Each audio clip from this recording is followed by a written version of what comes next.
How to delete an Instagram account on a PC. Hello everyone. In this video, I will show you how to delete an Instagram account on a PC.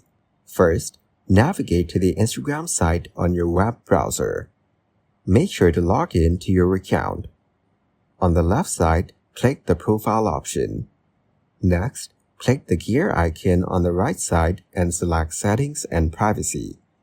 In Settings, click See More in Account Center.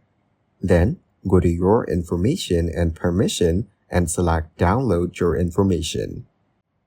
Here, click the Download or Transfer Information option to back up your chats before deletion.